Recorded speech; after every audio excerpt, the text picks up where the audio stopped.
lainlah beberapa perkara, termasuk juga mengumpat, kecuali beberapa perkara yang dibolehkan.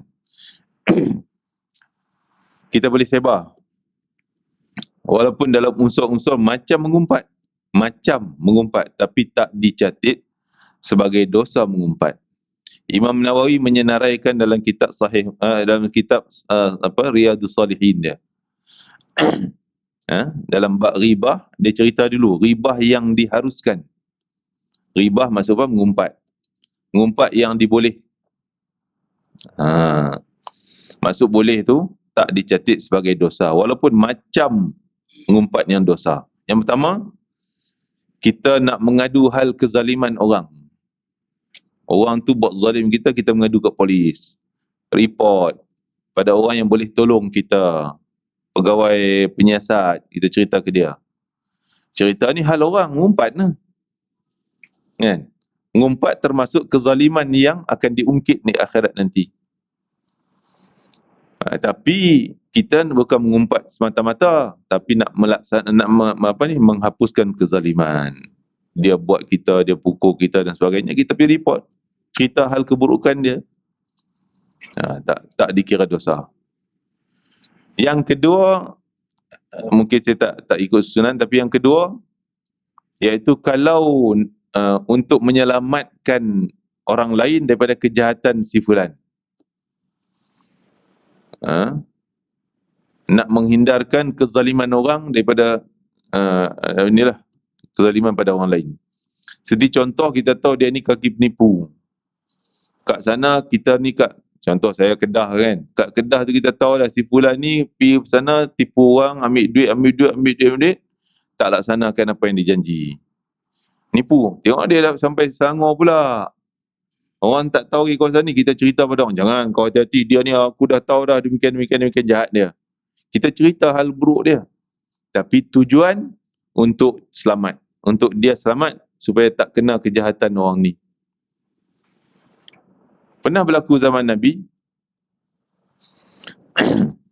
Nabi sendiri macam mengumpat, tapi tak dikira termasuk dalam hal nak menyelamatkan orang lain daripada kezaliman orang tu, kejahatan orang tu. Nabi satu ketika datang seorang lelaki, pemimpin kaum, pemimpin masyarakat lah daripada kampung lain, datang nak jumpa Nabi. Waktu tu Nabi duduk dalam rumah. Sahabat beritahu, ya Rasulullah, si fulan ni nak jumpa. Nabi kenal nama dia. Nabi sebut depan Aisyah, sebut sejahat-jahat manusia dia ni, inilah orang yang paling jahat sekali. Aisyah pun dengar terkejut lah. Okey, tak apa.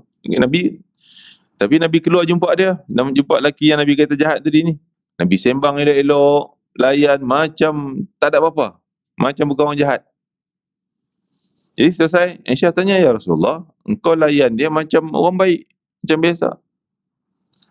Kan Nabi kata, sejahat-jahat kaum adalah orang yang digeruni kejahatan dia. Orang yang digeruni kejahatan dia.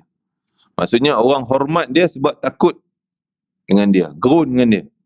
Kalau tak hormat, tak yes boss, habislah, kena tendang lah, kena pijak. Kita pun yes boss, semua orang hormat dia. Sebab orang takut kalau tak hormat, dia akan melakukan zalim.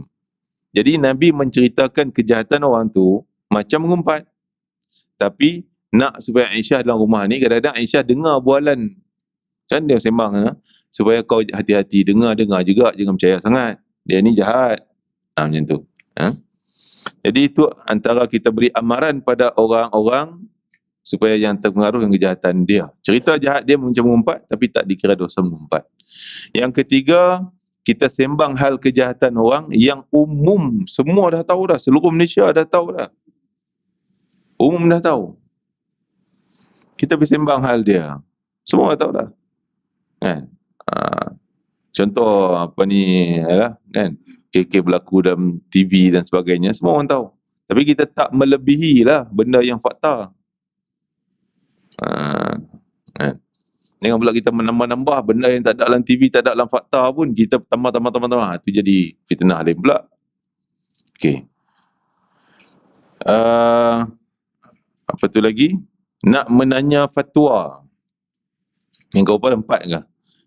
5. Yang keempat, nak tanya fatwa. Tanya fatwa. Contoh apa hukum saat contohlah kalau cerita hal suami saya ni dia buat macam ni. Apa hukum?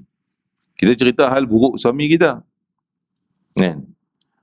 Tapi tujuan kita nak tanya. Dan itu seboleh-bolehnya kita tak payah cerita nama lah. Kalau boleh. Tapi kalau tak dapat, kena cerita juga. Ada hukum yang terpaksa kena tahu. Ni kau nak cerita ni hal siapa? Kan?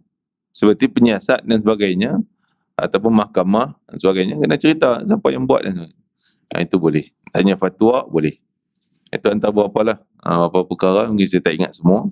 Yang disebut oleh Imam Nawawi dalam kitab Riyadhus Salihinnya. Okey, begitu juga dalam hal menyebarkan benda yang tak pasti. Dia tak masuk dalam umpat sebab benda tu tak pasti lagi, tapi kita nak cakap juga. Tak pastilah dia ni buat, tapi dalam hal ihtiyat mana? Nak berjaga-jaga, nak berhati-hati. Kita dah nampak tanda kawan ni macam pencuri.